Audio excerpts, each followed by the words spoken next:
Hello and welcome back to Nolan Financial Radio. My name is Chris McKinney from Nolan Financial Partners. If you'd like more information about what you hear during our show today, give us a call at 719-210-4242 or visit us online at our website, nolanfinancialpartners.com. And while at our website, click on the radio page, check out our past shows, and subscribe to our program on Apple Podcasts, Spotify, YouTube Music, or Amazon Music. Here's a show-stopping fact for you. According to the Century Foundation, an independent think tank, as of June 2022, nearly 9 out of 10 people 65 or older were receiving Social Security benefits. And that's not all. Because a Congressional Research Services analysis determined that more than half of people 65 and older didn't have any pension income as of 2017. So that means more and more people are relying on Social Security. So, should you retire with a strategy that maximizes Social Security benefit? Yeah, probably you should. What do I call this? I call this harnessing the power of Social Security. The concept behind harnessing the power of Social Security is simple. It recognizes that many Americans are concerned about not having enough money to see them through retirement. So it's out a critical question like, when should I file? And should I work past my full retirement age to get a larger monthly payment when I do file? Essentially, harnessing the power of Social Security means fully preparing yourself for retirement. But before we begin harnessing the power of Social Security, let me introduce you to my co-host, Tony Shore, who always helps me harness the full power of our show. Oh, nice compliment. I like that. Nice introduction. And harnessing the power of Social Security. I like that. That's a good one. And I'm looking forward to talking about that today. Now, first, though, I want to ask, how have you and Tara been? What's going on over there? We've been awesome. Tara has a new job coming up in April. She's been going to be going down to Tucson, Arizona to work for the reserves. She won't be working a lot, but because the reserves, they don't work a lot, but she'll be going down there and helping out the 12th Air Force and Southern Command. So that should be pretty fun. Oh, wow. Wow. Yeah. And she's a general now, right? Yeah. As of December, she's a brigadier general in the Air Force Reserve. Air Force Reserves, but still leaves her plenty of time to work with you and your clients. I know you guys are eager to, help people out in the community with their finances, the retirement planning. And so she'll be traveling once in a while down to Tucson, huh? Yeah, it's a lot easier travel than Germany, where she was going. She was going over to Germany all the time. Yeah.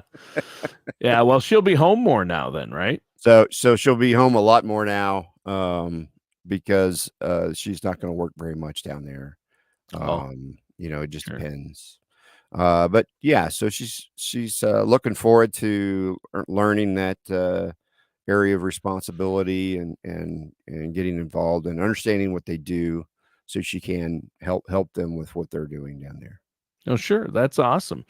Well, and, I think your attention-getting and attention-grabbing phrase, harnessing the power of Social Security, I just picture like this superhero harnessing the power of Social Security, and a lightning bolt comes down. But got a double SS on his chest, with a lightning bolt between. There you go. I like it. But everybody's eager for more good Social Security information, right? I mean, we all need that. Yeah, because it is something. Look, so Social Security Administration, the benefits you receive from the Social Security Administration should not be your primary source of income, but it's an income that changes over time, so it reflects inflation, and so it's a really great asset to have as part of your overall plan. For funds that are going to might play a big part. They may not play a big part, but it's amazing that it does keep up with inflation. Yeah, and it's good. Yeah, it has the increase built in each year. Sometimes there's an increase anyway. The cost of living adjustment, right? Right. COLA, they call it. COLA. COLA, yeah. Investment. So where do you want to start? What information are you going to give us today on Social Security? So first, we're going to talk about the 4 essential elements. And so the first part of Social Security is you paying into it, right? Right. And so let's go over that real quick so you understand it. So 12.4% of your salary goes into your Social Security benefit as part of the tally that they add up over time. So of that 6.2%, it comes from your paycheck, and 6.2% comes from the employer. So you don't have to pay. Not all 12.4% is coming out of my paycheck. It's just they take 12.4% of whatever I'm making. I pay half, and my employer pays half. That's right, and that's just how they keep track of how much money they're taking in to support that, and then how much they're going to give you when it's time for your benefit to come due. Now, there's a cap on that, so if you make over $168,600 this year, then any money over that number will not get taxed. The employer doesn't pay anymore. You don't pay anymore. Nobody pays anymore. So if you're a high wage earner, you've got a cap there about how much you can put in. I'm hoping actually they raise that cap and use that to solve the solvency issue, right? Because Social Security, they say it's going to run out, or the trust fund for Social Security will be depleted. The reserve, I'm sorry, it's the reserves will be depleted by 2034. Right. So the reserves are augmenting the current amount that's being taken in. The reserves won't be there. Now, the reserves, when they do the reserves, so if you're already in, collecting benefits, the reserves are already there for you. Okay. Yeah. That's done. The problem is there aren't reserves for people retiring after or starting their Social Security after 2033-ish. Yeah. So that is the problem. If you're already on Social Security, already collecting Social Security benefits, no change. But if you're going to need to start collecting after 2033, then they're not guaranteeing the amounts. Right. But they'll do something to shore that up, so to speak. I would think so. Yeah, they're either going to raise the full retirement age or increase that cap. And that's what I'm talking about. If they increase the cap on how much they tax, they could easily solve that. But they could rebuild the trusts, and then it would all work out. We've used the trust for other things besides Social Security in the past. Whoops. I don't know if people know that. Yeah, the government is good about reaching their hands into different pots that they shouldn't, right? So they paid for the Iraq War out of the Social Security Trust. Terrible. Yeah. And they put it back. Yeah, surprise, surprise. They decided not to cut spending, but to rob the Social Security fund. Yeah. So they do weird math over there. But when we earn, you're talking about earning credits too, right? I mean, that's right. So for every $1,730 you earn, that gives you 1 Social Security credit, and you can get 4 Social Security credits each year. So if you earn $6,920 in a given year, you get 4 credits. You need 40 credits to qualify for Social Security. So if you work 10 years at a decent paying job that makes more than say $7,000, you're going to have your credits. You'll have enough credits. Your amount might not be very big of your Social Security check, but you'll have the credits to at least get something. And it's very important to qualify because of the way Social Security works, and then Medicare folds into that. In a little way. True. Right? True. It affects Medicare as well. But the Social Security credits that we earn during our younger years, like jobs that we have when we're teenagers or right out of college where we're not making much, those are basically canceled out later when we make higher amounts, right? Yeah, assuming you work for 35 years. So So 35 years of earnings is what counts. So that's part of your tally. So if you go out to, well, if you go out to ssa.gov, you can find out what your tally is, and then if there's something that's wrong, you can adjust it. File for an adjustment. If you can pull out your old, W-2s or old tax returns or something to fix those things. I've known some people that actually have done that. But if you work fewer than 35 years, all those non-working years are zeros, and so you have a zero as part of your calculation for what your benefits will be in retirement. So the longer you work and the bigger your salary, the better it is for your eventual Social Security payment. I had a couple come into my office last year, and they both had reached the maximum amount on Social Security. It's rare Wow. that both people in a couple will have reached that. So that means they both worked a full 35 years, and they both had high enough salaries that they were able to They max maxed it it out. out. Wow. And so it was going to be like $75,000 for the both of them. Wow. That's amazing. Yeah.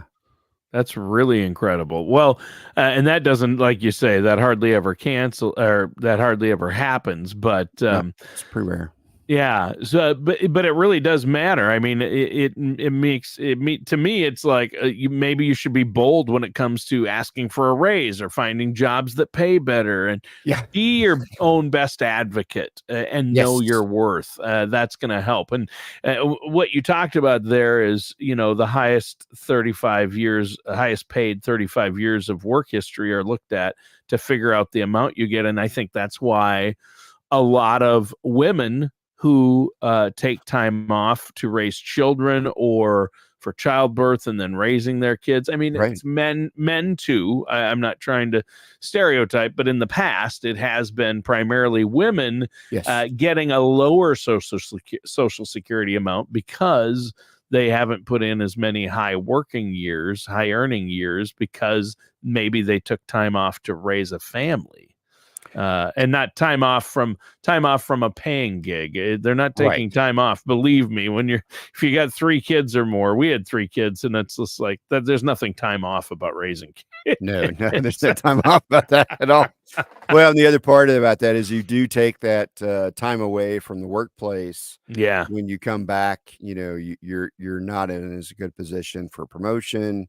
It slows things down for you. It's a snowball effect. It really makes a huge impact. You look at the 80s and 90s, women were making 70% of what men do. I think we're getting close to 90% in our current environment, which is good.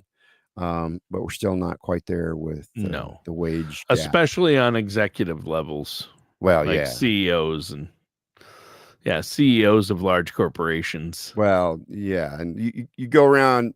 So if you ever have been in a large corporation and they have the CEO walls, it's just a bunch of old white guys, man. It's a bunch of old white guys. Yeah, exactly. Well, the Social Security benefits grow as our salary increases. But what's another thing we need to know about Social Security? So the third piece of harnessing the power of Social Security is deciding when you're going to receive your benefits. So you're eligible to start receiving benefits at age 62, but that's quite a bit sooner than what they feel like your full retirement age is. And so full retirement age, it's also known as FRA. So if I use that in another context, you know what FRA is, full retirement age, is the age when you're eligible to receive 100% of your primary insurance amount. It's also the age where if you are going to be working, then the income you receive from your work will not detract from your Social Security benefits. So that's a really important age to know. So if you were born before 1954, your full retirement age, you've already reached it. It's 66. If you were born in 1955, it's 66 and 2 months. So when in 1959, if you're born in 1959, it is somewhere between 66 and 67. After 1960, it's 67. So pretty much, if you're 64, your full retirement age is 67 right now. So that's so pretty much everyone is about 67. Everyone who's yet to retire is at least 67 and until they raise it. But in that amount, so we've talked about this on shows before, but this is the important part. When you file is critical. And I know a lot of people, the majority of people, from what I've read and every study show, the majority of people and the facts from the Social Security Administration say most people file early as soon as they can at 62 because they think they say, well, I'm going to get more checks that way. And they will get more checks, but they're locking in a lower amount, a much lower amount. 70% lower than your primary insurance amount. No, it's 70% of your primary insurance amount. So not 70% lower. So it's I'm sorry. 7%. 30% lower. So if it was $2,000, then it's going to be $1,400. Yeah, crazy. And you're locking in that amount, and that's affecting your spouse. If they ever take spousal benefits off your amount, they're going to get, a much lower amount. Yeah, typically the men die first. That doesn't always happen that way, and typically they have the higher Social Security benefit. And so if they start that early, then that's what their spouse is going to get, because their Social Security benefit will go away, and then the higher wage earner will flow to their spouse. Yeah. And so that's why it's good to have that the higher wage earners benefit as high as you can make it. Yeah. That's what we coach for all of our clients there. Yeah, everybody's sweet spot is different. Some people need to file at 62, obviously, if they're no longer working full time and they don't have the funds, then they're going to have to probably file earlier. Right. Some people don't have the longevity or have serious health issues or terminal illness. Obviously, they're not going to wait to file, right? So much of it is health-based. Yeah, that's true. Yeah. Because if you're going to live a long time, you want to have the highest amount you can get Social Security, because that Social Security doesn't go away. You can't spend it out. Right. And so that being bigger helps you for a longer time if you live, past expected age. And so go over some of those numbers. I mean, if we're born, if you wait, it rolls up from 62 when you first could take it. It rolls up until your full retirement age, which is at full retirement age, you get 100%. So say it's at $2,000, you get the $2,000. But if you wait one more year, it adds 8%. So 8% of $2,000 a month is $160 a month. And then you can compound that, go all the way up to age 70. So those extra 3 years, you can compound it up so that it's over $2,500. Wow. So it can make a huge difference. Of course, longevity comes into play. I mean, you have to look at, and a lot of people think, I'm not going to live that long, but you have to look at your family history and your health history and things like that, and look at what you need and when you need it. I think that plays a big part. So and you've explained this on previous shows. If you enjoy your job and you enjoy your coworkers, right, there may be an economic benefit to working until you're 70, then health and circumstances permitting, then file for Social Security and retire. You'll have that much bigger amount coming in each month. But other people say, well, I could have been collecting checks since I'm 62. Well, not if you plan on working, because if you work full time, my neighbor took his Social Security at 62. Okay. Because he thought, I'm going to get more checks that way. But he kept working full time until he was 70.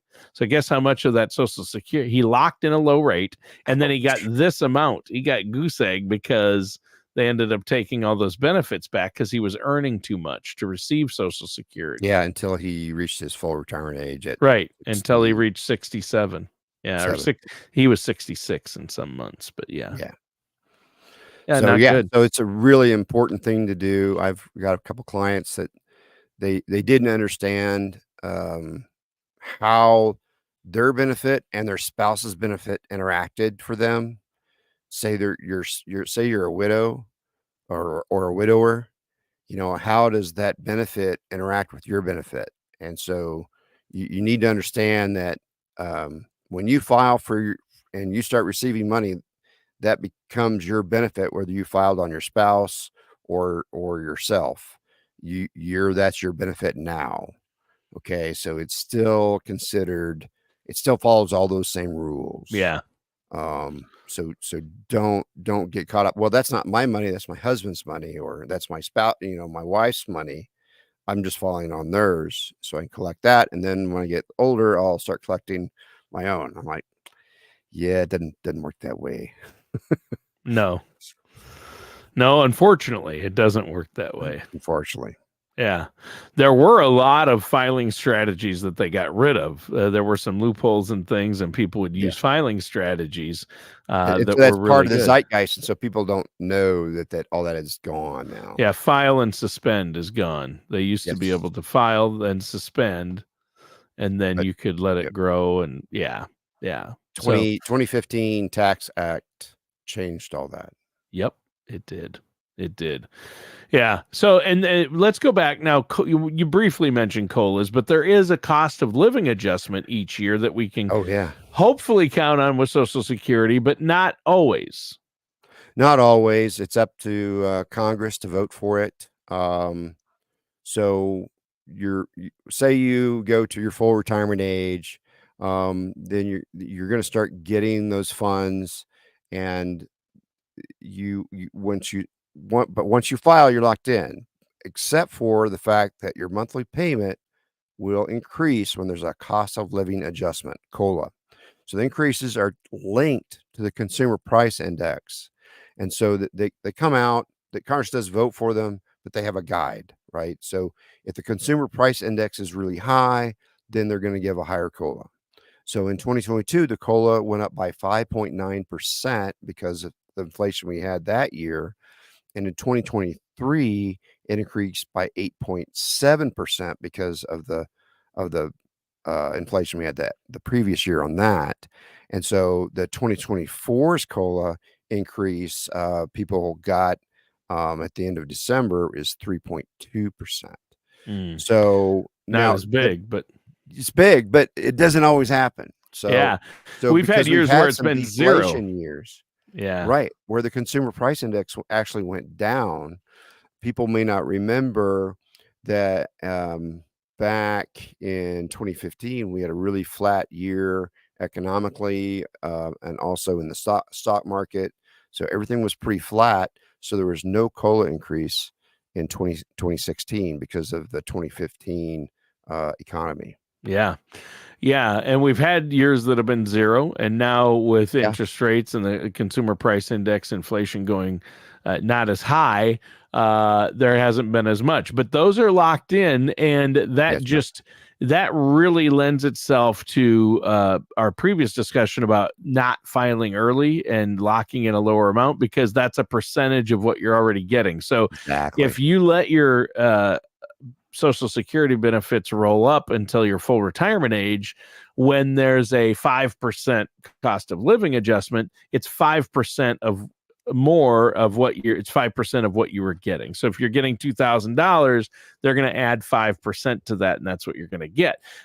If it was $1,000, you're only going to get 5% of 1,000 that you locked in at 62, right? So you want to make sure you don't lock in a lower amount if you don't have to, because you're not going to get as big of jumps off the cost of living either then. That's right. And so we have a calculator that will help you determine when the best times for you and your spouse should file for Social Security. We call it the Maximizing Your Monthly Social Security calculator. And so we can help you pick out what is best for you in your situation, as far as when you should file, how you should file for both people in your little financial area there. So give us a call at 719-210-4242, and we can help get you your best information on when you should file for Social Security. We'll have a meeting down at our office. So give us a call at 719-210-4242. If you mention the radio show, I've got a free book for you, Money Moves by Tara Nolan. Visit us our website, nolanfinancialpartners.com, so you can check us out. Look forward to hearing from you soon. Yeah, for sure. I think that's great. That Social Security maximization report that you run for people, it's a personalized report. I encourage our listeners to get that report run so you know what to do. And it's personalized. It's based on your situation, your circumstances. You'll meet with them, talk about it. You have the report run. And that's the foundation of a solid retirement income plan, right? Social Security. That's why it's so important, because it's a known quantity. It's what I call mailbox money. I tell my parents, look, Social Security, you want to lock in a high amount, do the best you can, because that's the foundation. That's a known quantity that you'll lock in and will be there every month for the rest of your life. And that's what you want for retirement income, a known quantity that you know will be there, right? Well, and it's one of the few things, when I put it into our financial calculator, that helps people see where they're going to be and how much money they're going to be able to spend when they're 75, 80 years old. That's the only one of the very few things where I actually I add numbers to, right? So it goes up. I try to use what the average over the last 20 years has been. So that it's the few things that goes up based on time. Yeah. Where the problem with money you have in the market, it can go up and down. Yeah. It could be 2022 and you need to take that money. You need that money, but it's down, right? It's down. So And so Social Security doesn't go down. It only goes up. It doesn't go up a lot, but it goes up. Yeah, so, exactly. Well, hey, we're out of time. Give that phone number and web address one more time for our listeners so they can set up that consultation and get that Social Security maximization report. Yeah, to set up your complimentary consultation, give us a call at 719-210-4242. Go out to our website, nolanfinancialpartners.com. Check us out over there. You can look up past radio shows and listen to them right there. There's lots of good information on the website. You can contact us through there, or you can give us a call at 719-210-4242.